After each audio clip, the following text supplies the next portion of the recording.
¿Qué tal? Muy buenas noches con todos los presentes. Buenas noches. ¿Qué tal? ¿Qué tal? Muy buenas noches con todos los presentes. Y en este momento vamos a dar inicio al webinar respectivo, que es sobre un tema muy importante. Bien, ya contamos con los exponentes correspondientes. Le doy pase ahorita al doctor Antonio Villalta. Doctor, adelante, por favor. Muchas gracias, Bruno. Eh, quiero agradecer esta oportunidad de Educa Latina. Educa Latina es una empresa que se ha gestado acá en Piura con un enfoque regional a nivel de Latinoamérica y el Caribe en lo que respecta a educación. Justamente dentro de la proyección de Educa Latina, vamos a empezar a brindar webinars en lo que respecta a educación y tecnología. Justamente los ponentes de hoy son destacados profesionales en su campo. Tenemos a ponentes destacados en lo que respecta a educación y tenemos a un ponente destacado en lo que respecta a derecho. Este webinar titulado Tecnología e Innovación en la Enseñanza Hispanoamericana, Desafíos y Oportunidades. Yo soy José Antonio Villalta, como ya me presentó el ingeniero Bruno, y estaré moderando este evento en el que abordaremos los impactos de la tecnología en la educación de nuestra región. A manera de preámbulo digo que vivimos en una era de cambio acelerado donde la inteligencia artificial, la automatización y las plataformas digitales están redefiniendo las formas en cómo aprendemos y enseñamos. Sin embargo, estos avances no vienen sin desafíos. ¿Cómo aseguramos que la tecnología beneficie a todos y no amplíe las brechas de acceso y equidad? ¿Qué regulaciones y marcos éticos y legales deben guiar su implementación en las aulas? Para responder estas preguntas, hoy tenemos a dos destacados ponentes que compartirán su conocimiento y experiencia en este campo. Para comenzar, tenemos con nosotros a la magíster Maritza de la Mar. Maritza de la Marte es licenciada en Ciencias Sociales y Educación con la especialidad de Historia y Geografía. Tiene un máster en Educación Superior de la Universidad Nacional de Piura. Tiene estudios realizados en Administración de la Educación por la Universidad de Piura. Fue becada por la Agencia Española de Cooperación Internacional Intercampus, donde llevó su vida universitaria en la Universidad de Córdoba. Asimismo, fue becaria en la Universidad Pablo de Olavide en España, teniendo como premisa esa beca en programas sociales. También fue inscrita en el programa de certificación profesional de educación en la Universidad de Millersville, Pensilvania. Su continuación de estudios posgraduales en lengua y literatura en español en SUNY Falls City College. Tiene una certificación profesional en educación en lo que respecta a lengua y literatura otorgado por el Departamento de Nueva York. Ella se desempeña en la enseñanza de español en East Ramapo Central School District en Nueva York. Otras habilidades que tiene la magíster Maritza de la Mártir es que es bilingüe y practica taekwondo en su tiempo libre en el primer grado de cinturón negro. Ella nos hablará sobre análisis del impacto de tecnologías emergentes en la educación de estudiantes hispanoamericanos. Maritza, el espacio es tuyo.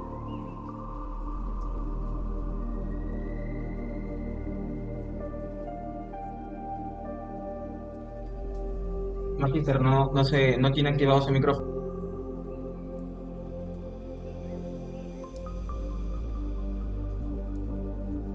Ahora sí. Muchas gracias, José Antonio, por esta bonita presentación.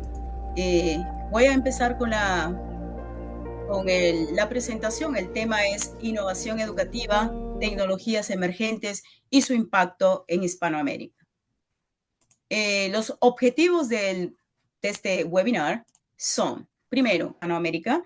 Dos, identificar los desafíos éticos, tecnológicos y educativos de su implementación. Tres, proponer soluciones prácticas para integrar tecnología en los modelos educativos de la región. Cuatro, promover el diálogo entre expertos, educadores y empresas para fomentar la colaboración en este ámbito.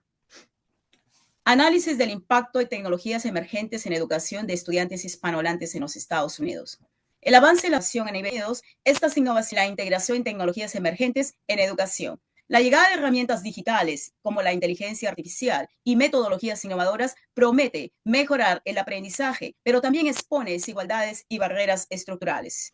Una idea clave es que la comunidad hispana es el segundo grupo étnico más grande en el sistema educativo de los Estados Unidos, representando más del 25% de los estudiantes desde kindergarten hasta su último año escolar. Se dice que en el año 2050, según el censo, se calcula que de cada 3 estadounidenses, 1 será hispano. ¿Qué desafíos? Vamos a ver los desafíos principales que enfrenta la educación de los estudiantes hispanos. Tenemos la brecha digital. Según la estadística del Centro Nacional de Educación, en el 2022, el 21% de hogares hispanos carecen de acceso al Internet de alta velocidad o dispositivos adecuados para el aprendizaje digital. Barreras del idioma. Aunque muchos estudiantes son bilingües, el 38% requiere apoyo en inglés. English Language Learners. Es el aprendizaje del lenguaje en inglés. Eso es su traducción para acceder al contenido educativo. En mi escuela, donde yo trabajo, en todas las escuelas de los Estados Unidos, este es un programa que se estableció por la cantidad de niños que llegan a los Estados Unidos y cuando llegan a la escuela no saben nada de inglés, absolutamente nada. Entran a un aula y no saben absolutamente nada. Entonces ellos reciben clases de inglés en la mañana y clases de inglés en la tarde, intensivos, hasta que ellos dominen el inglés, que toma aproximadamente, si un niño con una base de español baja, le toma 7 años. Un niño con una base de español alta, o sea, puede leer, escribir correctamente el inglés, le puede tomar entre 3 a 4 años dominar el idioma. En Nueva York, por ejemplo, muchos estudiantes enfrentan dificultades debido a la barrera del inglés, lo que afecta su rendimiento académico y su integración en el aula. Aunque existen programas de educación bilingüe, tales como en muchos colegios también tienen programas de educación bilingüe. Tenemos, por ejemplo, matemáticas bilingüe, ciencias sociales bilingües, ciencias también bilingüe. Hay otro programa que se llama HLA, que es Home Language Arts, es la clase que yo dicto, donde se enseña español avanzado, habilidades para que los chicos, todas las habilidades para que ellos puedan mejorar su aprendizaje español, de alguna manera conectarlo con las habilidades del inglés. Entonces, por otro lado, tenemos la disponibilidad de recursos y de docentes capacitados varía significativamente entre distritos escolares. La falta de representación de currículos digitales. La mayoría de contenido educativo digital está diseñado en inglés y no refleja experiencias culturales hispanas. Esto es una realidad. La gente que escribe el currículum son americanos, no conocen la cultura latinoamericana. Entonces, eso limita que un estudiante latino se conecte con la cultura americana inmediatamente, ¿no? En Estados Unidos, como Nueva York, por ejemplo, donde hay una alta población de estudiantes hispanohablantes, la barrera del inglés sigue siendo un obstáculo significativo en el rendimiento académico.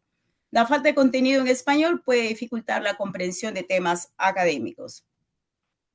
Capacidad docente. La capacitación docente limitada en tecnología, solo el 37% de los docentes en escuelas con alta población hispana han recibido formación específica en el uso de tecnologías adaptadas a estos estudiantes. En el Distrito Escolar de Los Ángeles United School District, el 74% de los estudiantes son latinos. Los programas de integración tecnológica como Latinos in Coding han mejorado la alfabetización digital, pero aún persisten barreras de acceso a tecnología en el hogar. Tecnologías emergentes para el aprendizaje de estudiantes hispanoamericanos. Tenemos la inteligencia artificial, ¿no? Llamada IA o IA en español. Permite adaptar el contenido educativo a estudiantes que aprenden inglés y requieren el apoyo adicional en ciertas materias. Un ejemplo positivo, tenemos las plataformas Duolingo y tenemos la plataforma Khan Academy.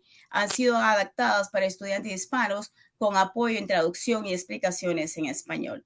Tenemos también la plataforma TeachFX ¿no? Enseñanza FX, que es la herramienta que evalúa la participación de estudiantes hispanohablantes en clases y ayuda a los maestros a mejorar su interacción. Una crítica a la inteligencia artificial. La inteligencia artificial utilizada en plataformas educativas puede presentar sesgos, ya que los algoritmos no siempre reflejan las necesidades culturales y lingüísticas de los estudiantes hispanos. Muchos programas de la inteligencia artificial siguen priorizando el inglés, lo que limita la personalización efectiva para estudiantes bilingües. Tenemos la realidad aumentada, RA, o la realidad virtual, RV, para el aprendizaje de estudiantes hispanos. ¿Qué impacto tienen? Esto ha demostrado mejorar la retención de conocimientos en estudiantes bilingües al permitir experiencias inmersivas. Los estudiantes que aprenden inglés pueden beneficiarse de la visualización interactiva para mejorar su comprensión de nuevos conceptos. Perdón, necesito agua. Seguimos. En un ejemplo positivo tenemos Google Expedition en Miami. Han permitido a estudiantes hispanos explorar conceptos de historia y ciencias a través de experiencias virtuales en su idioma. Immerse Readers, Microsoft, ayuda a estudiantes a escuchar textos en español e inglés, mejorando la fluidez en ambos idiomas. Una crítica sería que la falta de acceso a dispositivos de realidad virtual en escuelas con menos recursos, especialmente en comunidades hispanas de bajos ingresos, desigualdad en financiamientos, mientras que algunos distritos escolares han implementado tecnologías, ¿no? Otros carecen de fondos suficientes.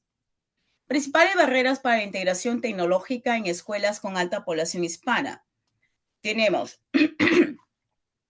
la tecnología en educación de estudiantes hispanos enfrentan obstáculos estructurales. Tenemos acceso desigual a la tecnología. Escuelas en distritos de bajos recursos tienen menos acceso a Internet de alta velocidad y dispositivos. La falta de capacitación docente. Muchos maestros no están preparados para integrar la inteligencia artificial o el aprendizaje adaptativo en clases con estudiantes bilingües. Tenemos la escasez de contenido culturalmente relevante. La mayoría de material educativo digital en Estados Unidos no refleja la identidad y la cultura de los estudiantes hispanos, ¿no? Otra es la barrera lingüística. Muchos programas de la inteligencia artificial y aprendizaje automatizado no cuentan con una traducción efectiva al español. ¿Qué soluciones recomendadas podemos hacer? Una mayor inversión en tecnología para distritos escolares con alta población hispana, un desarrollo de software y plataformas educativas en español con enfoque en diversidad cultural, capacitación continua para docentes en el uso de la inteligencia artificial, realidad aumentada, aprendizaje adaptativo, fortalecimiento de políticas públicas que garanticen acceso equitativo a tecnologías en educación. Una conclusión o una reflexión final sería que la tecnología puede cerrar brechas educativas, pero debe implementarse con estrategias adaptadas a las necesidades de los estudiantes hispanos. La inteligencia artificial, la inteligencia y el aprendizaje adaptativo han demostrado ser herramientas efectivas, pero aún presentan barreras de accesibilidad y equidad. Es necesario mayor financiamiento y políticas públicas para garantizar que los estudiantes hispanos tengan acceso a la educación tecnológica de calidad. La educación técnico-productiva es una gran oportunidad para la comunidad hispana, pero requiere mayor inversión en herramientas digitales. No basta con introducir tecnología en las aulas. Debemos garantizar que esta tecnología sea accesible, inclusiva y relevante para la diversidad cultural de los estudiantes hispanohablantes de los Estados Unidos. Muchas gracias. Muchas gracias, Magíster de la Marter, por su ponencia. Le pido, por favor, que nos mantengamos en aula. Vamos a dar un pequeño espacio para que el doctor Gerardo Ruiz pueda ingresar y al mismo tiempo también les pido a nuestros destacados alumnos, a nuestros destacados personas que nos escuchan, que se mantengan porque vamos a tener una ronda de preguntas y respuestas por parte de nuestros ponentes. Bien, ahora continuamos con nuestra segunda ponencia a cargo del doctor Gerardo Ruiz. El doctor Gerardo Ruiz es natural de Lima, Perú. Él es miembro del Ilustre Colegio de Abogados de Lambayeque. Es un conciliador extrajudicial, magíster en gestión pública, doctor honoris en derechos humanos y lucha contra. Es fundador y vicepresidente de la Asociación Legal Lumen Gentium, consejero y presidente de la Barra Latinoamericana de Juristas y Peritos de México con delegación en Perú. Su presentación lleva por título Análisis del marco ético y regulatorio de la tecnología en la educación hispanoamericana. Muy buenas noches. Si me confirman, por favor, si me escuchan. Hola. Sí, sí, Sí lo escuchamos, doctor. Ya, perfecto. Muchas gracias. Ante todo, las disculpas del caso porque tengo ese es uno de los inconvenientes que a veces genera el uso de las tecnologías, ¿no? Tengo un inconveniente, un problema técnico, no puedo activar la cámara, les agradecería me puedan disculpar en este caso. Y bueno, pues vamos a hablar un poco sobre el marco regulatorio del marco ético en la tecnología de la educación. Y para empezar, sería interesante, pues, para quienes aún no conocen o no entienden lo que significa realmente lo que es la inteligencia artificial, debemos entenderla como un, un campo de la informática, ¿no? Que le permite a las máquinas realmente hacer actividades que usualmente, ¿no? requieren o requerían de la participación o de la actividad humana. Entonces, desde aquí nosotros vamos a ver que existe un reemplazo, ¿no? Por parte de la informática en las actividades que se realizan usualmente, ¿no?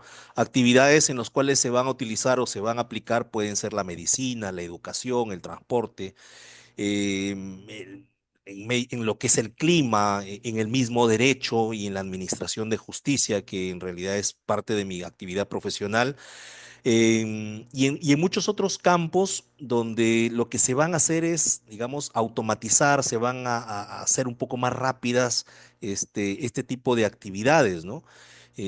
Como por ejemplo en el caso del derecho, vamos a encontrar de que la inteligencia artificial aplicada al sistema de administración de justicia va a transformar, por ejemplo, el trabajo de jueces y abogados, ¿no? De quienes tienen que resolver controversias que se dan en la sociedad misma.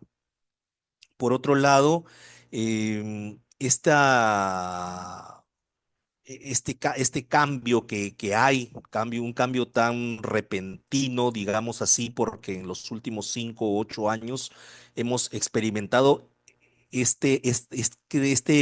la aceleración de la inteligencia artificial en nuestras vidas, ¿no? En Colombia, por ejemplo, para poder argumentar una sentencia, un juez llegó a utilizar, por ejemplo, el chat GPT, ¿no? Entonces, en un caso de un niño con espectro autista, cuya familia, por ejemplo, demandaba el pago de sus terapias, eh, en Brasil también ocurre algo similar, ¿no? Un juez federal, ¿no? Fue investigado incluso porque en una de sus sentencias, digamos así, aplicó, ¿no? supuestos fallos del Tribunal Supremo de Justicia de Brasil como producto de utilizar una herramienta como es la inteligencia artificial sin antes revisar la información que le estaba proporcionando el mismo sistema. Entonces, vamos a encontrar distintas situaciones, distintos escenarios en los cuales la inteligencia artificial se va a aplicar, pero vamos a tener que entender de qué forma se va a regular esto, ¿no? No solamente en lo legal, jurídico específicamente, sino también en el marco ético. Este avance tecnológico ha superado largamente nuestras expectativas, ¿no? Porque hasta hace algunos años estábamos pasando del sistema del 3G al 4G, ¿no? Y estamos próximos ya a ingresar al 5G, ¿no? Y dentro de esa velocidad con la que evoluciona la tecnología y la ciencia, que ojo, recalco, no es malo, no es negativo, el asunto está en cómo lo regulamos y cómo lo aplicamos a nuestra vida diaria. Em, el derecho, para nosotros como abogados, desde que estamos en los estudios universitarios, nos dicen, nos explican de que el derecho es una ciencia social y que el derecho es una ciencia dinámica, ¿no? cuando me ha tocado dictar clases con alumnos universitarios también, en las universidades es importante de que también se les explique a los alumnos de que el derecho evoluciona con el tiempo. ¿No? Lo que eran las normas jurídicas o las leyes hace 50 o 70 años atrás ya no aplican, porque lamentablemente la sociedad evoluciona, la sociedad cambia y paralelamente a estos cambios también evoluciona la ciencia y la tecnología. Entonces, lo que nosotros tenemos que hacer en esos casos para entender el derecho es también entenderlo de que esto evoluciona y como una ciencia social tiene que adaptarse a estos cambios y hay que regular las conductas que pueden resultar nocivas o perjudiciales a los derechos de las demás personas. Em, La inteligencia artificial, digamos, dentro de la educación, ¿no? Y cuáles van a ser esos quizás beneficios o desafíos que van a ir dirigidos a los estudiantes y profesores. Em, Vamos a entender también que ésta se encuentra cada vez más presente en nuestra vida y que es, digamos, es complementaria a nuestras actividades, ¿no? Desde que nos levantamos, por ejemplo, nuestro equipo celular se ha convertido más que en un accesorio, en una parte muy necesaria de nuestras actividades diarias, ¿no?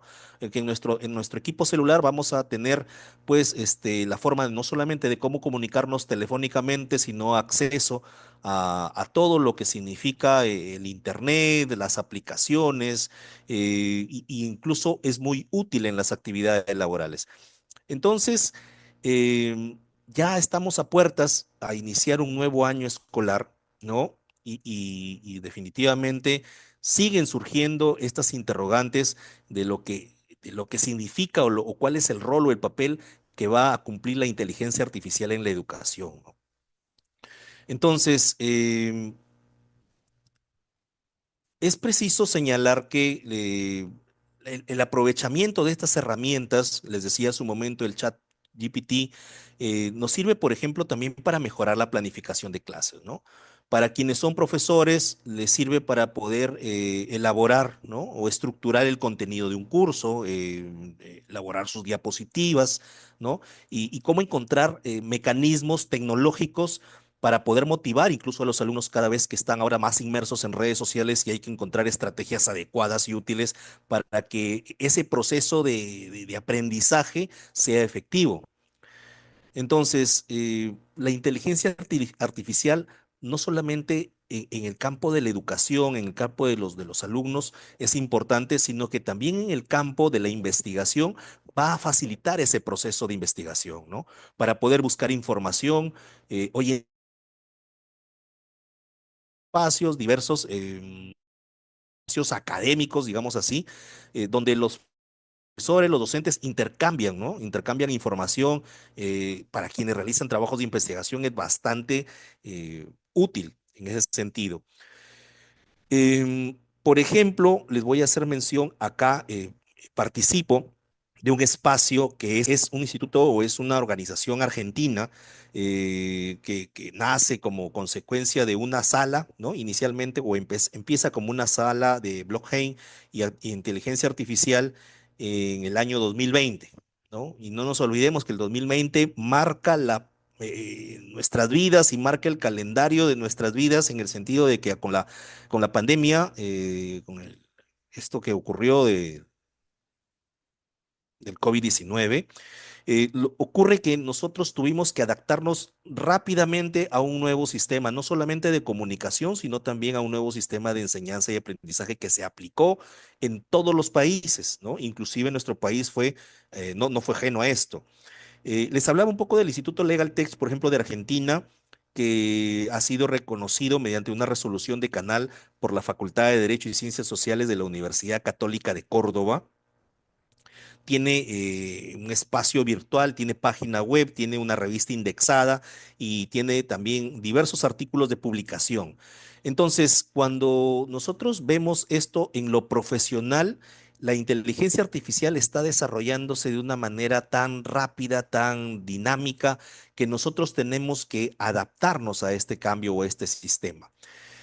Entonces, cuando nosotros veamos lo que significa realmente esto del desarrollo de la tecnología y de cómo vamos a regular la parte ética, eh, estos desafíos que vamos a encontrar, porque la tecnología misma nos ha permitido estudiar en línea, nos ha permitido acceder a información y base de datos, complementar todo tipo de enseñanza tradicional, ¿no? Y poder tener mayor información a la mano o al alcance. Nos ha permitido también personalizar el aprendizaje, pero dentro de eso, también lo que incluye es promover la alfabetización digital. ¿No? Entonces, ahora, quien no hace uso o quien tiene limitaciones en el uso de los equipos digitales, podríamos llamarlo en un amplio sentido, ¿no? Así entre comillas, un analfabeto. O sea, es necesario que te adecues y te adaptes, pero para eso tienes que fomentar tu capacidad de adaptarte y de aprender y cómo utilizar esta tecnología, especialmente en el sistema educativo. Dentro del marco legal, ¿no? Tenemos que tener en cuenta que en el Perú, principalmente en el Perú, en el mes de mayo del año pasado, miren, recién año 2024, se publica el proyecto del reglamento de la Ley 31.814. Aquí en el Perú rige la Ley 31.814, publicada el 5 de julio del año 2023, pero recién su reglamento sale después casi de un año.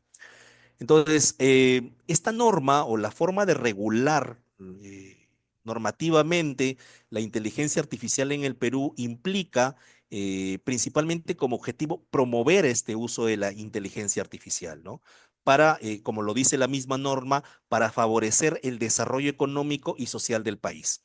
¿No? Esta norma o esta ley busca establecer pues todo ese marco regulatorio que pueda impulsar la adopción, escuchen bien, la adopción de tecnologías de la inteligencia artificial, ¿no? Pero todo esto, ¿de dónde nace? Todo esto nace desde las conocidas y tan famosas tecnologías de la información y la comunicación desde hace unas décadas o más de una década atrás, que si no me equivoco, ¿no? Las TICs.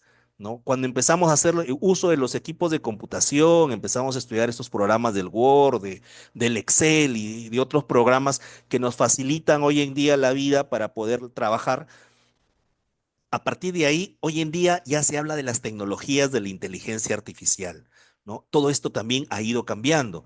Y lo que se garantiza o lo que se busca proteger y asegurar con la emisión y la aprobación de esta norma, de esta ley, la 31.814 aquí en el Perú, es garantizar la implementación no solamente legal, normativa, o de esta ley y su reglamento, sino también la implementación ética y responsable.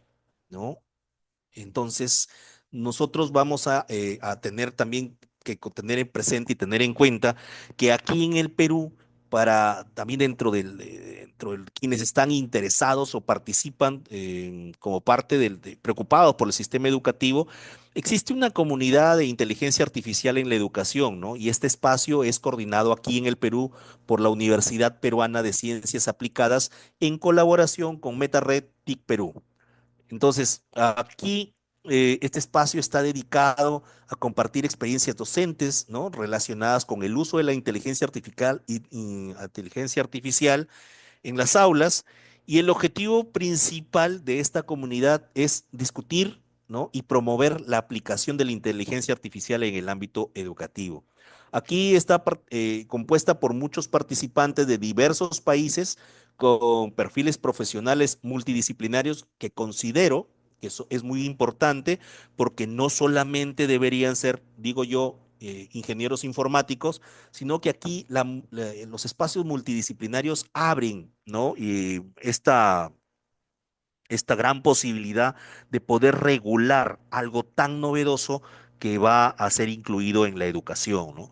Esta comunidad de docentes profesionales, como les decía, de diversas especialidades y disciplinas, son de diversos países, ¿no? Ahí estamos, como nosotros, está Perú, está Colombia, Chile, también está España, México, Argentina y muchos otros países. Hay incluso un amplio debate, hay una página de YouTube donde puedan a poder encontrar, y quizás les alcanzo luego el enlace de YouTube donde ustedes van a encontrar los playlists, donde las grabaciones, donde hablan de distintos temas estos especialistas multidisciplinarios.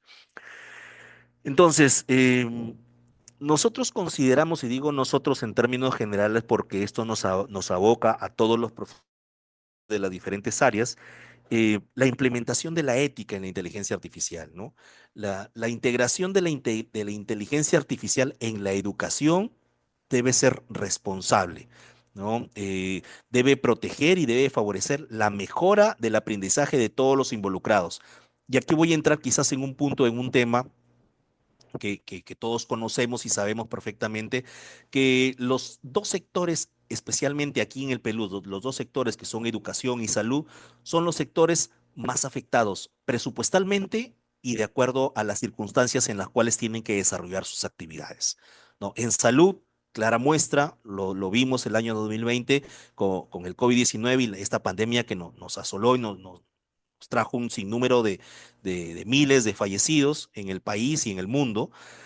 eh, pero este aprendizaje que se tiene que favorecer, no solamente les digo a nivel ético, tiene que ser responsable, claro, lógico, respetando los derechos individuales de lo que es la protección de datos personales, pero aquí tiene que favorecer el aprendizaje de todos los individuos que estamos involucrados. Aquí no se le puede dejar de lado a nadie, ¿no? Y en el sistema educativo, bien conocido es aquí en el Perú que los gobiernos desde hace muchos años, los últimos 6, 7, 8 gobiernos, porque en los últimos años hemos tenido varios presidentes, lo que nosotros tenemos que sincerar y tenemos que analizar es el interés o la voluntad política que debe tener un gobierno para aportar o incrementar el presupuesto del sistema educativo o del sector educación, ¿no? Porque no es la misma situación o circunstancia de los alumnos o de los estudiantes de las zonas urbanas a las zonas rurales.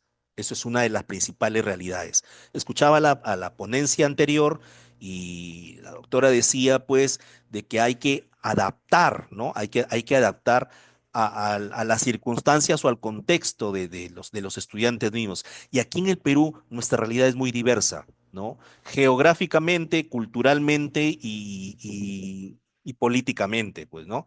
Entonces, tenemos que entender que aquí no pueden existir actos de discriminación. Cuando digo responsable y tiene que ser ética, en este caso, la implementación de la inteligencia artificial tiene que abarcar e incluir, de lo que hablamos desde hace mucho tiempo, educación inclusiva, ¿no? Para las personas con habilidades diferentes, pero realmente no termina ocurriendo así.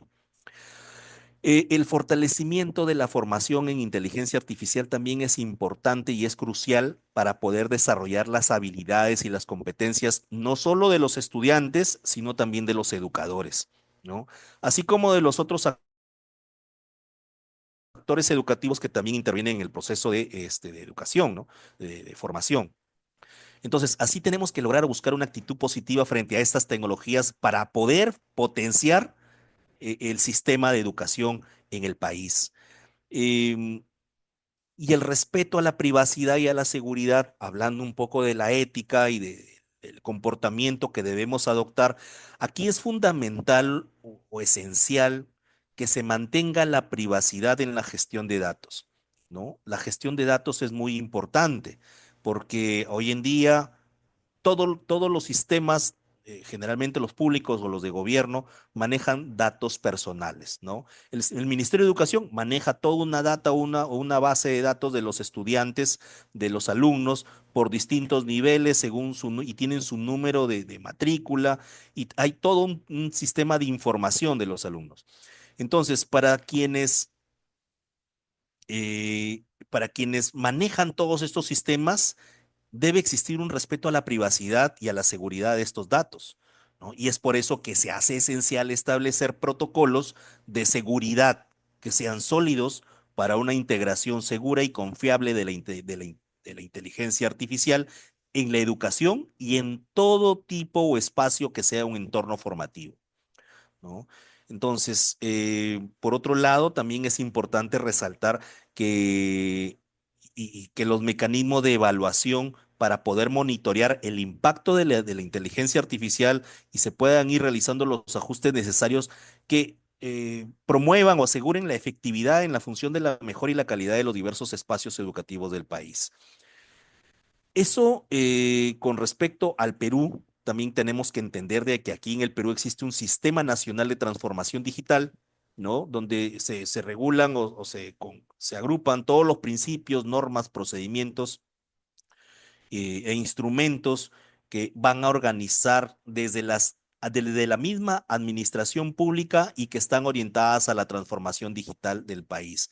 Es todo un proceso, ¿no? Y como proceso tiene que ser continuo, ¿no? Es un proceso disruptivo definitivamente, tiene que ser estratégico, tiene que ser debidamente planificado y de cambio cultural, ¿no? Que tiene que sustentar el uso esto de las tecnologías digitales como les digo, proteger los datos personales especialmente.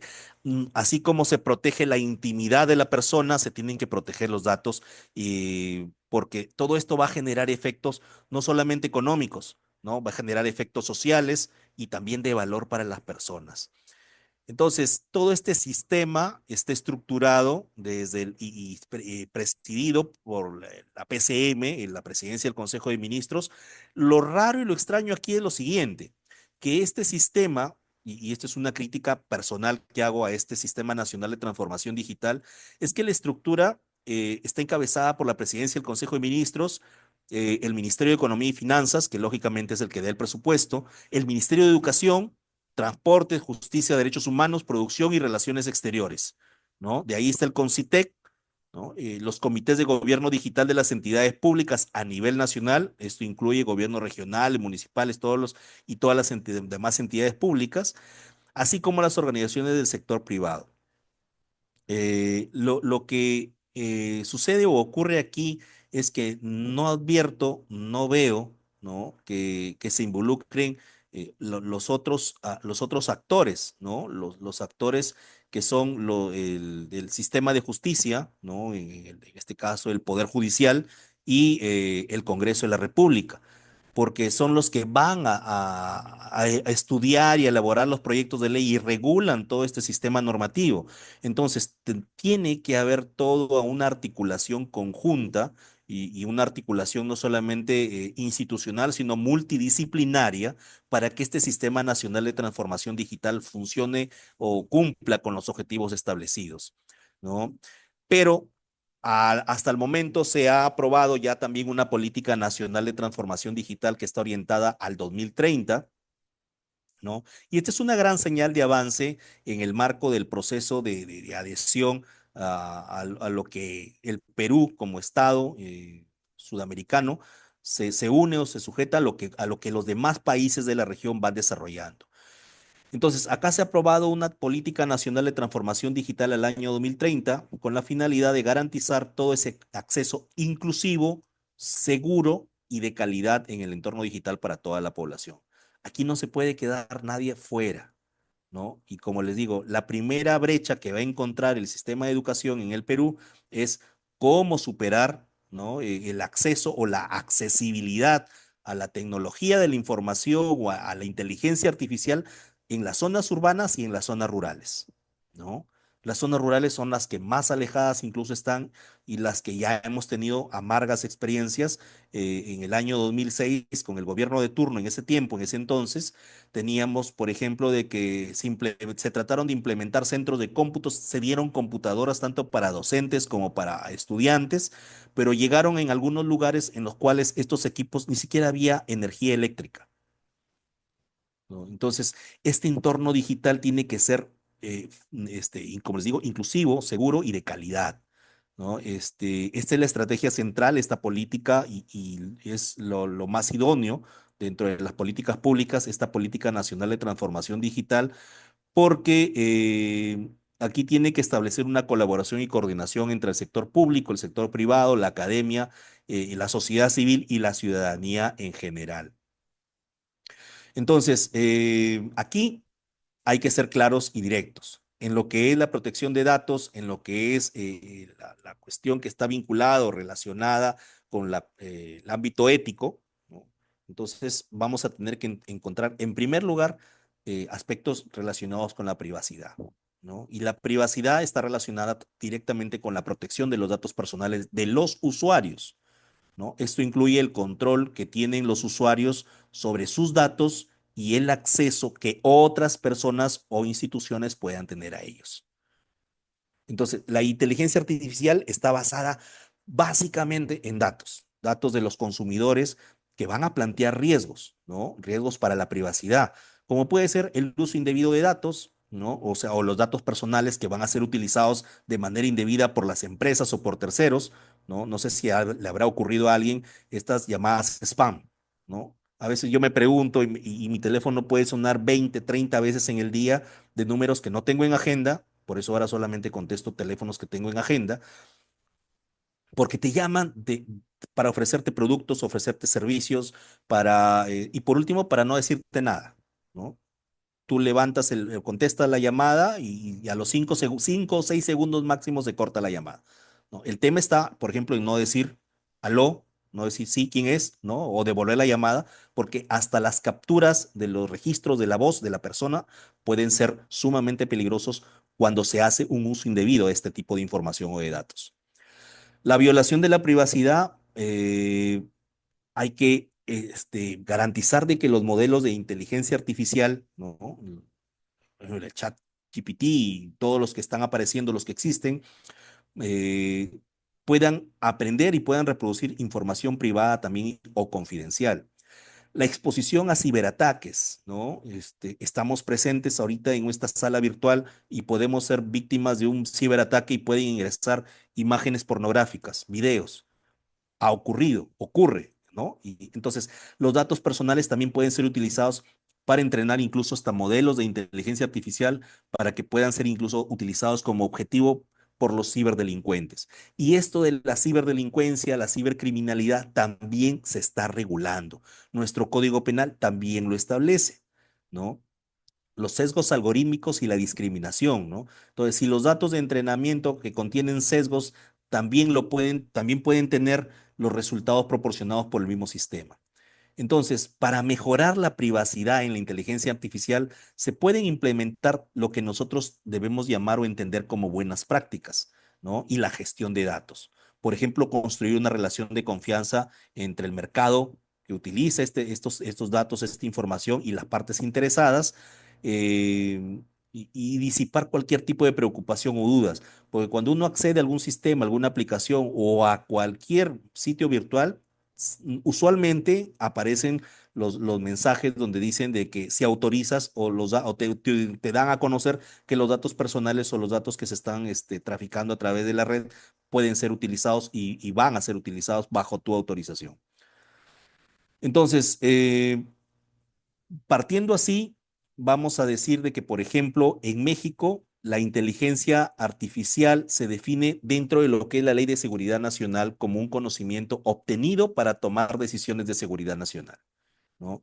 La Ley de Seguridad Nacional define a esta inteligencia como el conocimiento para poder tomar decisiones en seguridad nacional, pero dentro de lo que significa la protección ciudadana ha regulado lo que es o viene regulando lo que es la inteligencia artificial. Hay una propuesta de ley en México para poder regular la inteligencia artificial, donde se busca regular lo mismo o de modo similar como ocurre en el Perú, el uso, la comercialización de datos con la inteligencia artificial, garantizar fundamentalmente el respeto de los derechos humanos de los consumidores, uno de ellos la intimidad personal, proteger los derechos de la propiedad intelectual y también establecer bases, principios, procedimientos o cualquier otro tipo de instrumento rector o mecanismos de coordinación entre los sectores público, privado y social, ¿no? Entonces, en México ya están en ese camino.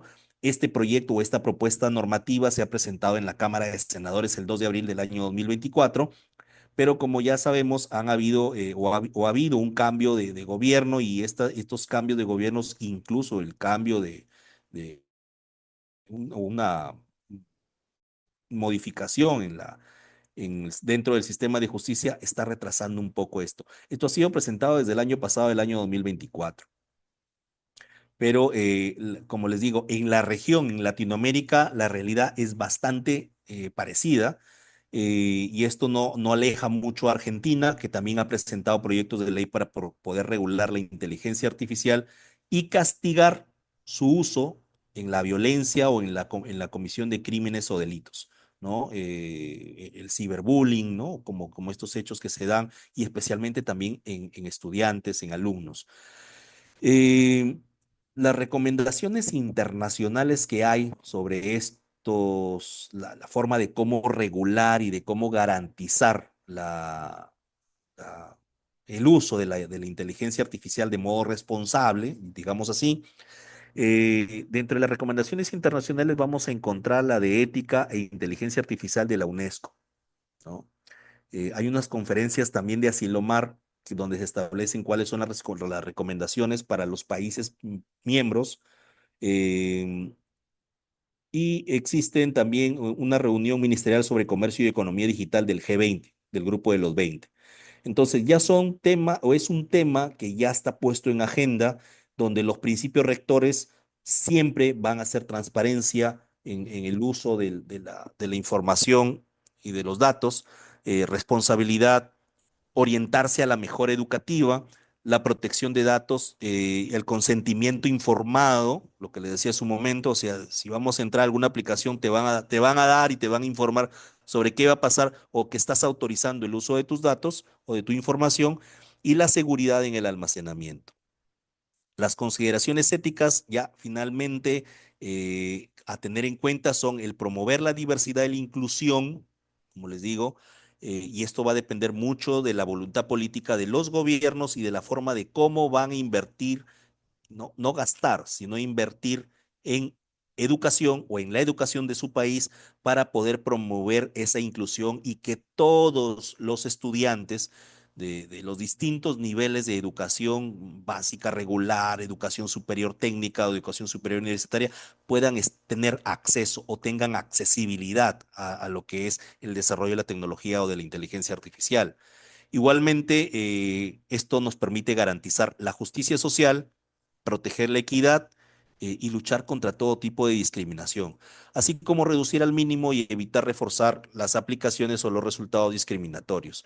Los derechos de las personas, cuando hablamos de los derechos humanos o los derechos de las personas que se busca proteger por el momento, ¿no? Es el derecho del acceso a los datos personales, derecho a solicitar la rectificación, la actualización o la supresión de datos personales, el derecho a oponerse al tratamiento de los datos personales también para fines publicitarios, ¿no? Lo que les digo, lo que ocurre ahora con las llamadas spam, donde tranquilamente si ya estamos un poco incómodos o fastidiados con estas llamadas diarias que hacen diversas empresas o de servicios o cualquier entidad, eh, no podemos incluso recurrir al Indecopi, ¿no?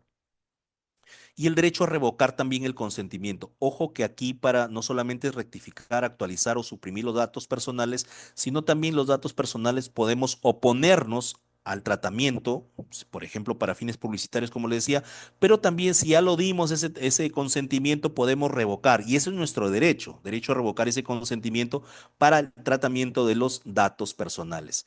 Entonces, cuando nosotros ahora nos abocamos a esto, a este tema el día de hoy, les digo de que hay mucho camino por recorrer, ¿no? Mucho camino por recorrer y aquí es una cuestión de articular esfuerzos, recursos, ¿no? Y esto incluye presupuesto y en el aspecto ético, la transparencia, la protección de datos o el respeto hacia los derechos de las personas que vamos a estar involucrados dentro de lo que significa el tratamiento de datos con inteligencia artificial, son parte de los desafíos y oportunidades que vamos a encontrar. Entonces, no sé, creo que si ya me excedí un poco en el tiempo, eh, agradezco pues su atención el día de hoy y bueno, quedo a a la espera de sus comentarios o lo que continúa. Muchas gracias. Muchas gracias, doctor, por haber sido bastante ilustrativo y por haber conducido su exposición de una manera bastante detallada. Ahora pasaremos a un espacio de discusión donde nuestros ponentes podrán intercambiar ideas y responder algunas preguntas clave. Para comenzar, quisiera plantearles personalmente algunas cuestiones fundamentales. Para la magíster Maritza de la Mar, Desde su experiencia en educación, ¿qué estrategias han sido más efectivas para la implementación de tecnologías en aula?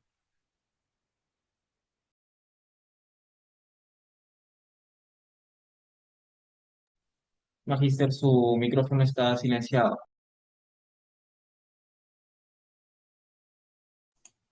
Disculpa. Bueno, vamos a ver. Bueno, según mi experiencia, en nuestro distrito escolar, el ChatGPT se está volviendo muy popular, ¿no? Los estudiantes están usándolo, es esta herramienta que, que te responde en tiempo real, ¿no? Y te ayuda a resolver las dudas y las preguntas al instante, ¿no? Tiene su lado positivo y tiene su lado negativo también, ¿no? También usamos el Grammarly, que es una estrategia, ¿no? Que te ayuda a analizar y a mejorar la escritura, sobre todo para los niños que no dominan el idioma, el inglés, por ejemplo, tenemos plataforma de traducción y apoyo multilingüe. Eh, tenemos plataforma Lexia, que es un programa de aprendizaje que ayuda a los estudiantes a mejorar sus habilidades de lectura, escritura y expresión oral. En el caso mío, yo uso la plataforma Savas y la plataforma Schoology. Schoology es una plataforma que permite evaluar el desempeño de los estudiantes, ¿no? Y Savas, esto es nuevo, recién lo estamos usando este año, es una plataforma que se integra dentro de Schoology y te ayuda a diseñar presentaciones y recursos visuales. En realidad tenemos bastante, bastantes plataformas, bastantes estrategias para ayudar el proceso de aprendizaje en el aula, ¿no? Eso es todo, Muchas doctor. gracias. Eh, para el doctor Gerardo, a nivel regulatorio, doctor, ¿qué modelo Sí. de legislación cree que debería seguir Hispanoamérica para asegurar que la tecnología en educación se use de manera ética y equitativa? Estás tocando un punto muy importante. Em, el modelo, ¿no?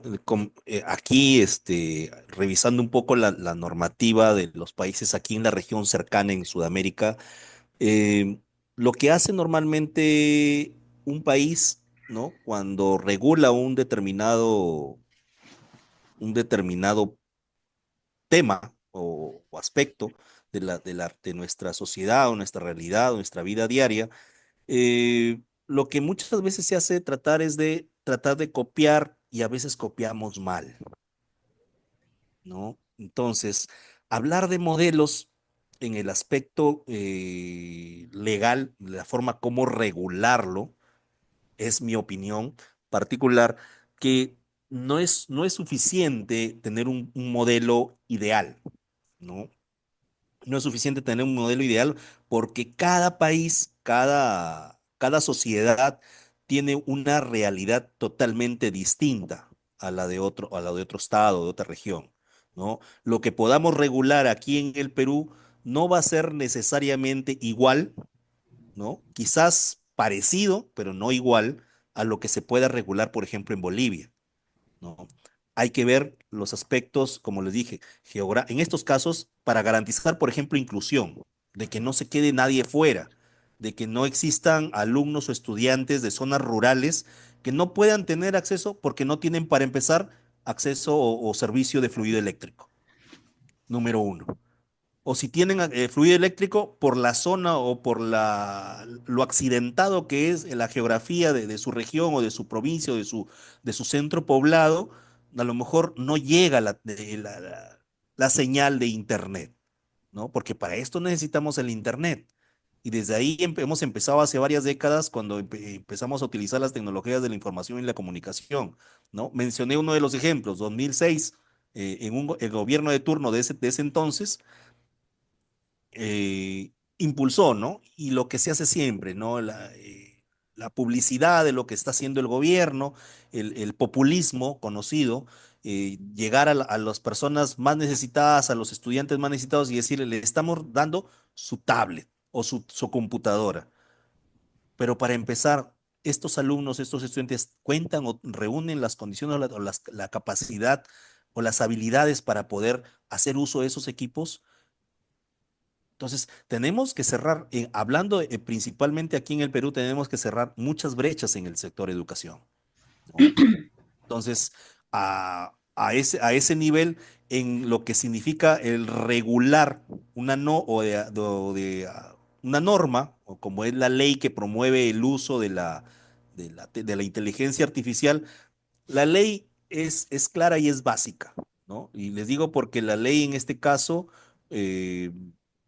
tiene 5 artículos, ¿no? Una disposición complementaria y eso es todo, ¿no? Y dentro de esos 5 artículos establece primero de que eh, es importante o prioridad el desarrollo y el uso de la inteligencia artificial como parte del desarrollo económico y social del país, ¿no?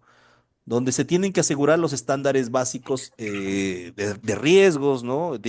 Se habla o se dan las definiciones básicas o principales, lo que es gobernanza en Internet, enfoque de pluralidad, se habla de la sociedad digital, el desarrollo ético para la inteligencia artificial responsable. Y algo muy curioso, el objeto de esta ley aquí en el Perú es el promover el uso de la inteligencia artificial en el marco del proceso nacional de transformación digital privilegiando, ¿no? Escuchen bien, privilegiando a la persona y el respeto de los derechos humanos con el fin de fomentar el desarrollo económico y social del país en un entorno seguro que garantice el uso ético sostenible, transparente y responsable. Entonces, todos esos términos suenan muy bonitos, ¿no? Pero de acuerdo a nuestra realidad, y ahorita tenemos una ley de donde parte todo. Tenemos una política pública, que es lo principal y lo que hablé hace un momento y lo que resalto dentro de este Sistema Nacional de Transformación Digital, que aprobó esta política nacional al año 2030. Y ojo, que una política nacional al año 2030, ¿qué implica? Implica que tiene que haber una evaluación de esa política digital. No solamente es el diseño y la ejecución, sino tiene que haber una evaluación de esa política donde se vean cuáles son los objetivos que se han alcanzado y que se han logrado. Ahora, ¿qué hemos logrado? Ya estamos 2025. Entonces, tenemos que partir desde ahí. Y lo dije en algún momento y siempre en estos aspectos yo incido mucho en lo que significa la voluntad política de los gobiernos en general respecto a la forma como están tratando el sector educación y lo fundamental, presupuesto, ¿no? En un país como el nuestro, el presupuesto que se le asigna del presupuesto general de la República, ¿cuánto recibe el Ministerio de Educación o el sector educación, ¿no? Entonces, hay que ver formas y maneras de poder instruir mejor a nuestros estudiantes y, como dije también, no solo a los estudiantes, sino también a los docentes, porque son ellos los que básicamente necesitan también para poder tener esas competencias y poder realizar su trabajo de calidad, ¿no? Y que puedan completarse los objetivos trazados en este aspecto porque vale decir la verdad que también hay docentes en el país que no tienen manejo y ni conocimiento básico lo suficiente, a lo mejor entrar y redactar un documento. Pero hablemos de inteligencia artificial, tenemos que poner al día a todos esos docentes por igual, ¿no? Y que todos tengan la posibilidad de poderse capacitar y puedan desarrollar sus habilidades en tecnología y en innovación de la enseñanza. Muchas gracias. Bien, doctor. En definitiva, pues, ¿no? El tema de aplicar una política influye muchísimo, pues, ¿no? Porque hay un tema presupuestal, hay una evaluación ex ante y ex post por parte de un programa presupuestal que posiblemente quizás se cree o que ya podría estar creado en marco de esta ley 31.814. Ahora, le hago una consulta a ambos. Voy a empezar con la Magíster Marit. ¿Cuáles son los riesgos más latentes en el uso de inteligencia artificial en la educación y cómo pueden mitigarse? Bueno, tenemos uno de los grandes riesgos es la desigualdad de acceso o brecha digital, ¿no? Bueno, comparando Perú con Estados Unidos, yo recuerdo perfectamente que cuando aparece la pandemia del COVID, todos los docentes ya no pudimos ir a las escuelas, tuvimos que quedarnos en casa y tratar de enseñar de casa. Y lo que descubrimos fue que muchas familias no tenían internet, no vivían en Estados Unidos, muchas familias no tenían acceso al internet, donde limitó el trabajo del maestro, ¿no? Y entonces fue un trabajo muy duro para las escuelas. Primeramente teníamos que saber qué familias no tenían el acceso al internet, ¿no? Entonces fue un trabajo duro hasta que poco a poco se fue solucionando el problema y cada familia recibió un acceso al internet gratuito para que los niños se puedan conectar, ¿no? Es un riesgo, ¿no?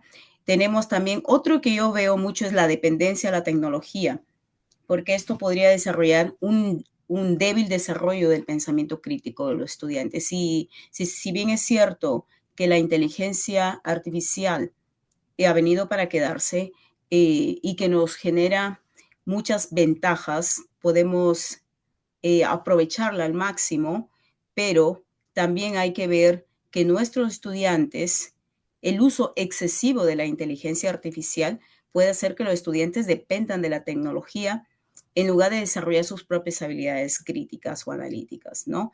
La creatividad y la resolución de problemas puede verse afectado, ¿no? Los estudiantes ya no investigan, ya no leen, ponen la pregunta, inmediatamente tienen la respuesta en segundos, ¿no? Entonces se acostumbran a eso. Ya no, antiguamente nosotros leíamos, cogíamos un libro, cogíamos otro libro, sacábamos la respuesta. Hoy en día tú pones la pregunta y tienes la respuesta automáticamente. Entonces, eso puede generar una desventaja en nuestros niños, ¿no? Que ya que no desarrollen esa capacidad crítica analítica, ¿no? Otro sería también, hay que, como padre de familia o como maestros, hay que, hay que supervisar a los estudiantes qué tipo de información están leyendo, si la información está actualizada, porque puede ser que la información esté desactualizada también, ¿no? Otra desventaja sería la reducción de la interacción humana también, ¿no? Si dependemos demasiado de la inteligencia artificial, la enseñanza puede volverse menos personalizada, ¿no? Entonces hay que tener en cuenta eso, hay que tener en cuenta ese componente humano, ese contacto humano de estudiante-maestro, ¿no? Muchas gracias. Muchas gracias, Magíster Marisa. Le hago la misma pregunta al doctor Gerardo. ¿Cuáles son los riesgos más latentes en el uso de la inteligencia artificial en la educación y cómo pueden mitigarse? Bueno, lo mencionaste hace un momento. Eh, yo creo o pienso de que los riesgos van desde la forma de cómo se va a planificar, ¿no? Perdón, diseñar, planificar y ejecutar una política pública. Entonces, si no tenemos claro esto, no hay una no hay una concurrencia o un interés de todos los actores públicos principalmente, y no se piensa en la multidisciplina como una de las aristas o de lo que es necesario para poder resolver esta situación y que no se convierta en un problema, porque ya lo dijo la doctora que me antecedía, la inteligencia artificial vino y vino para quedarse, ¿no? Entonces, esto ya es una situación que no le vamos a poder dar marcha atrás, de que nos guste o sea nuestro agrado o no. Igual tenemos que adaptarnos y tenemos que adecuarnos. Aquí el asunto va a estar en el tema y considero y coincido con lo que dice la ponente anterior, que es respecto a la forma como los estudiantes desarrollan su pensamiento crítico, ¿no? Porque quienes no hemos estado en esto, o las generaciones que no hemos estado involucrados en esta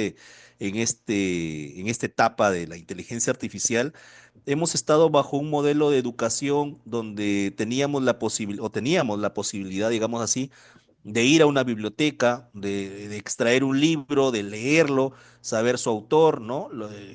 En algunos cursos nos decían, extrae cuál es la idea principal, las ideas secundarias, los personajes, si era una obra literaria, pero hoy en día no. O sea, esto lo que, para mí el riesgo es que se está automatizando en alguna forma la educación y esa automatización hace de que no se desarrolle el pensamiento crítico, algo muy peligroso, y lo digo desde mi punto de vista siempre, asumo lo que digo, se convierte en algo muy peligroso para una sociedad, especialmente como la nuestra, donde prácticamente nos convertimos en seres humanos o ciudadanos que tenemos que aceptar todo lo que viene de arriba, ¿no? Del gobierno, del sistema mismo. Entonces, si algo está bien o algo está mal o algo puede ir en perjuicio de nuestros derechos o de nuestros intereses, tenemos que tener esa capacidad para oponernos, para, digamos, eh, un término más suave que nos, no, criticar, ¿no? O contradecir cualquier situación que pueda ir en perjuicio nuestro. Hasta ahora, todo esto se puede manejar así, pero con la evolución de la inteligencia artificial y con el avance de los años, las próximas generaciones no van a estar al mismo nivel de capacidad de raciocinio, razonamiento y de sentido crítico que tenemos hasta ahora nosotros. ¿No? Entonces se va a perder eso y lamentablemente pues vamos a tener seres humanos o personas o ciudadanos autómatas, ¿no? Al servicio de un sistema y eso es lo que no se quiere. Lo que se quiere es que sigamos siendo una sociedad responsable, humana. Y esto lo traslado quizás, y si me das un minuto más, unos segundos más, esto lo traslado al ámbito del sistema de administración de justicia. Y en el sistema de administración de justicia conté o expliqué hace un momento de que hubo un juez, ¿no? En Colombia que utilizó el chat GPT para poder argumentar una sentencia sobre un caso de un niño con espectro autista. Entonces, fundamenta o el fundamento y los argumentos de la sentencia ya no son propios de un ser humano o de una persona que va a tener que estudiar un caso de manera particular, porque para nosotros los abogados, o particularmente para quien habla, cada caso es un caso especial, ¿no? Sin embargo, en el sistema de justicia lo que ocurre es de que cada caso es un número de expediente y caso similar o caso parecido le aplico la misma sentencia y solamente cambio datos. Entonces, y ya ha habido un antecedente, y ese antecedente pasó en Brasil con este juez federal que está siendo investigado porque en las sentencias no es que inventó, ¿no? En las redes y en la información que uno puede encontrar sobre este caso, dice, este juez inventó un fallo del Tribunal de la Suprema Justicia de Brasil.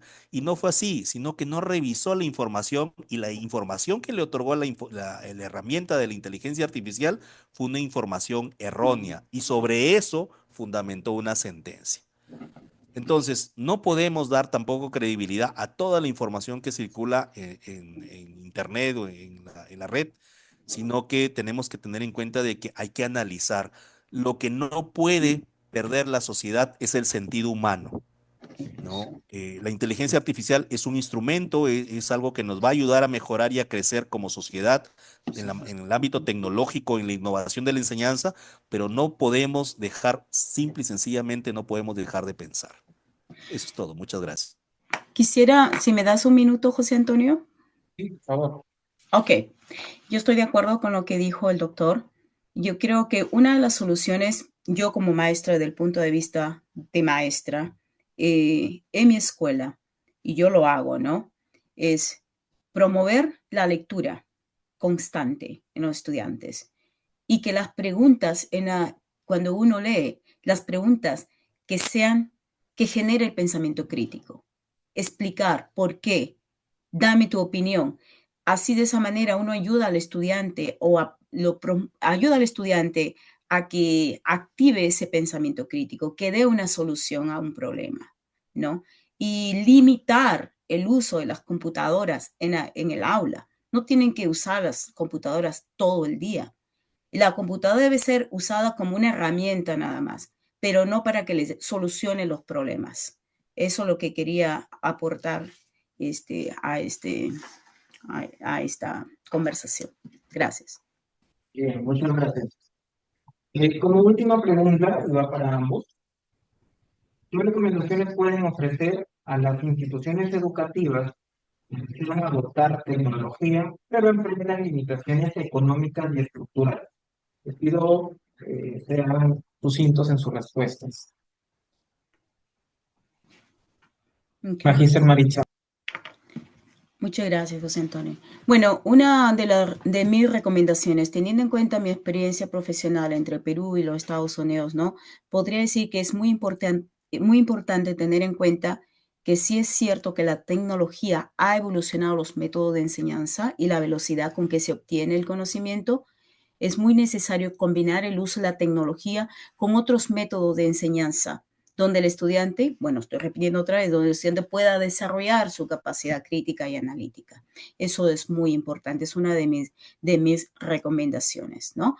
Otra es, por ejemplo, optar por plataformas gratuitas, ¿no? Tales como Google Classroom, Edpuzzle, Kahoot, Blueky. Estas plataformas son gratuitas que yo los uso, ¿no? No uso Google, pero el resto sí, y son gratuitas y te ayuda también a conectar y a trabajar y a activar el conocimiento crítico de los estudiantes, ¿no? Y una más sería también la capacitación a los maestros gratuitamente, generar esa capacitación, promover la capacitación que sea gratuita para que puedan integrar la tecnología con recursos limitados. Gracias. Muchas gracias. Lo mismo pregunto con el doctor Gerardo, ¿qué recomendaciones puede usted ofrecer a las instituciones educativas que desean adoptar la tecnología y las limitaciones económicas y estructurales? Disculpa, José Antonio, no te escuché muy bien. Si podrías repetirme la Repito, respuesta. ¿qué recomendaciones pueden ofrecer a las instituciones educativas que desean adoptar tecnología, pero enfrentan limitaciones económicas y estructurales? Bueno, en este caso, sobre limitaciones económicas y estructurales, podemos mencionar que tienen que organizarse, ¿no? A nivel nacional, aquí en el Perú, por ejemplo, existen las unidades de gestión educativa local, ¿no? Unas de ellas. Las unidades de gestión educativa local están como para recibir también la situación de los problemas que necesitan resolver ciertas instituciones educativas. Y las instituciones educativas deben de plasmar y plantear en conjunto cuáles son sus necesidades. En infraestructura, por ejemplo, es básico y es necesario, como ya lo dije también hace un momento, de que se evalúe el contexto y la situación de cada una de las instituciones educativas, porque no todas reúnen las condiciones. Si no me equivoco, hay instituciones educativas que tienen que ver la forma incluso de cómo pagar, por ejemplo, su recibo de energía eléctrica, ¿no? O no tienen, sus ambientes no son los adecuados. ¿Dónde vas a implementar un centro de cómputo si a veces no tienen una adecuada? No tienen, carecen de techo, de puertas, ¿no? Y entonces situaciones como esas limitan, y esto lo vuelvo a incidir, es una cuestión presupuestal y de voluntad política. Mientras los gobiernos no le tomen mayor interés al sector educación y al sector salud, ¿no? Nosotros vamos a encontrar una sociedad siempre con amplias brechas que resolver, con muchas necesidades insatisfechas y con situaciones en las cuales la inclusión o la llamada inclusión educativa, como ya lo mencioné, por ejemplo, en el caso de las personas con discapacidad, muchas veces no funciona. Todo queda lamentablemente en el papel. Entonces, en ese sentido, y vuelvo a incidir y quizás a lo mejor voy a recalcar esto, esto de la voluntad política y de la forma como los gobiernos tienen que preocuparse más por la educación de las nuevas generaciones implica de que tenemos que ser responsables en eso, ¿no? Las autoridades y nuestros gobiernos, especialmente las últimas gestiones aquí en el Perú, no han sido tan buenas que digamos. Entonces, están más preocupados en otros asuntos, ¿no? Que no son o que no es específicamente, por ejemplo, el tema de la educación para el ministro o el que está dentro del ramo del sector de educación. Entonces, tenemos que darle atención y prioridad. No es solamente ir e inaugurar instituciones educativas o nuevas los nuevos edificios de las instituciones educativas, sino nos preocupamos por el talento que nosotros queremos desarrollar. El talento de las nuevas generaciones no lo podemos perder. Porque y lo vuelvo a repetir, lamentablemente eso es lo que muchas veces lo que menos quiere un gobierno, de que sus ciudadanos, de que las personas estén debidamente educadas, ilustradas y con conocimiento para que puedan tener un pensamiento crítico. No podemos ser autómatas y ese es uno de los riesgos que creo que se corre dentro de lo que es la inteligencia artificial en la educación. Gracias. Muchas gracias, doctor.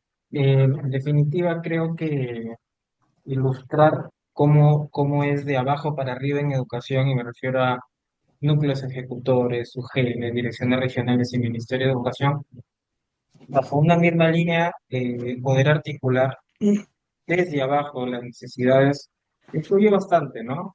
Influye muchísimo. Bien, ahora abriremos el espacio para preguntas del público, de ustedes, muchachos que nos están escuchando desde que hemos iniciado este webinar. Si tienen dudas o comentarios, pueden escribirlas en el chat o levantar la mano para participar. Estoy viendo que ya han venido dejando algunas preguntas en el chat del Zoom.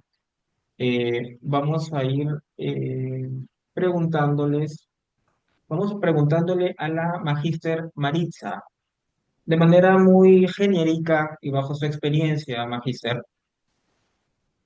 Según usted, ¿cuáles serían los próximos desafíos y oportunidades que se avisoran, que podrían presentarse en un futuro próximo respecto a la tecnología educativa en Hispanoamérica, en todos los hispanohablantes?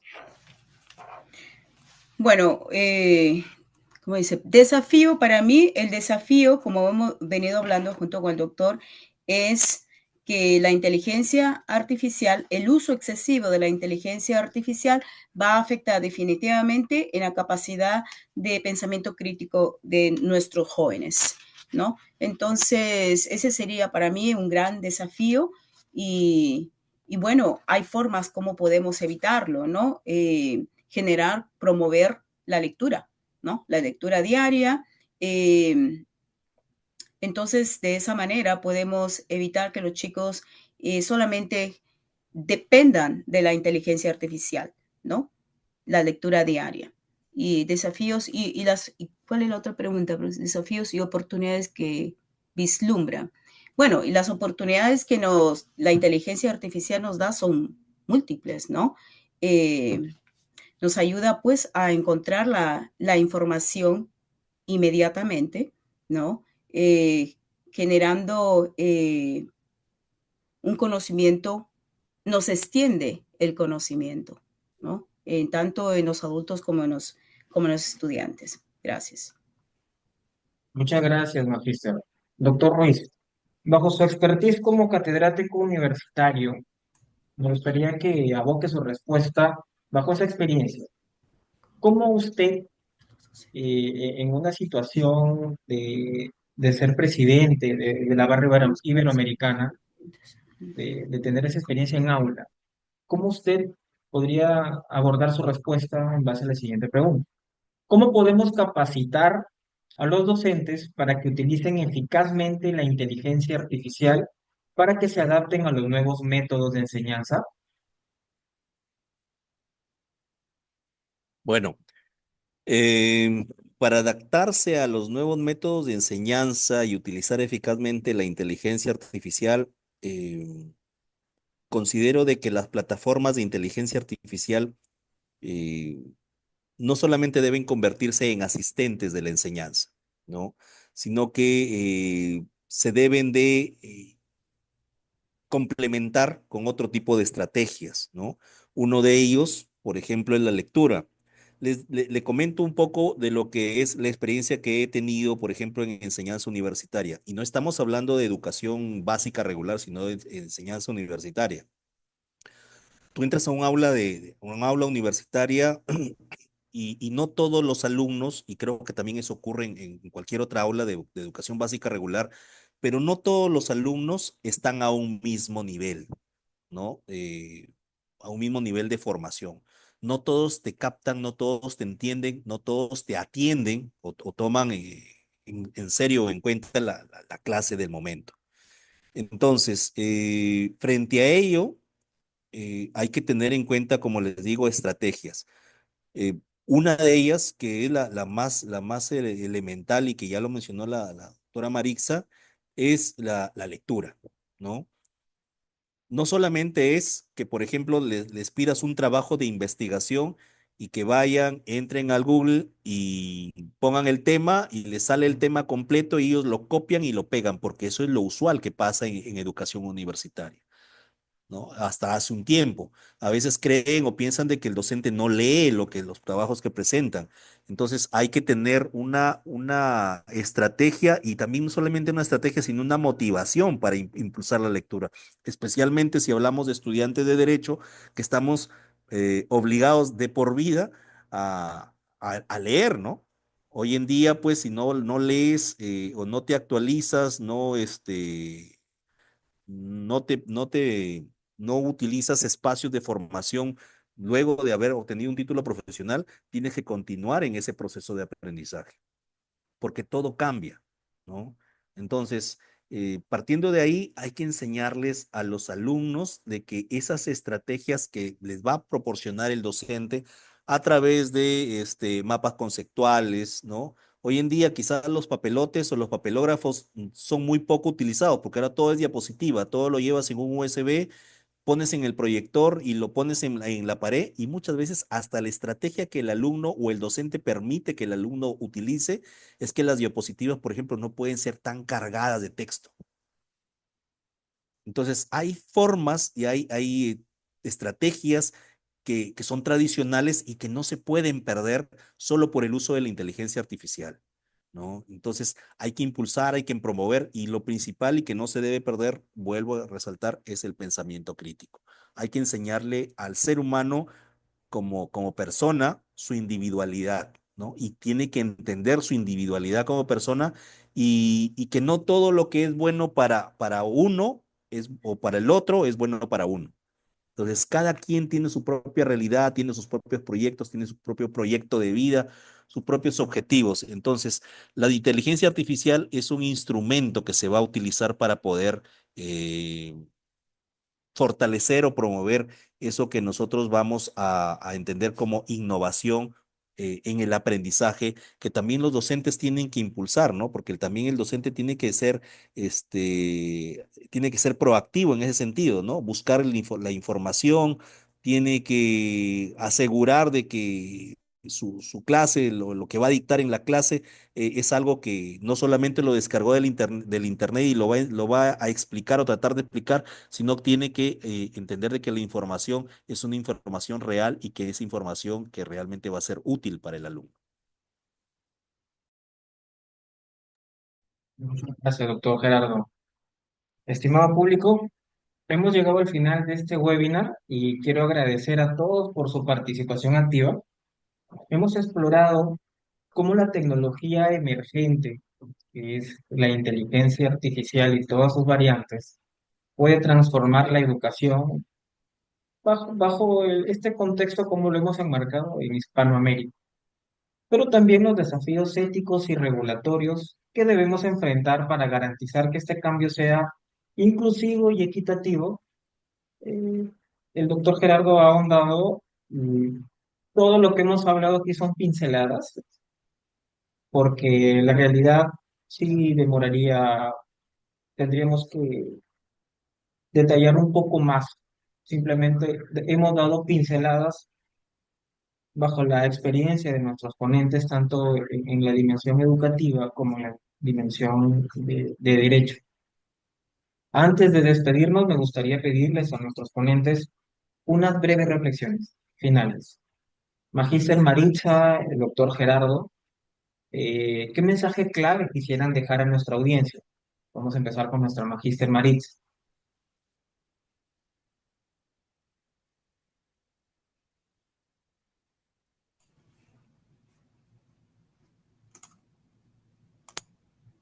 Ok, ¿me escuchas?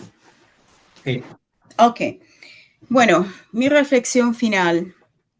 Dentro de mi punto de vista como educadora, yo pienso que la tecnología ha revolucionado la educación generando grandes cambios positivos, ¿no? Y eso no hay duda, ¿no? Pero hay que tener en cuenta que si dependemos demasiado de la tecnología, generaría un débil desarrollo del pensamiento crítico en los estudiantes.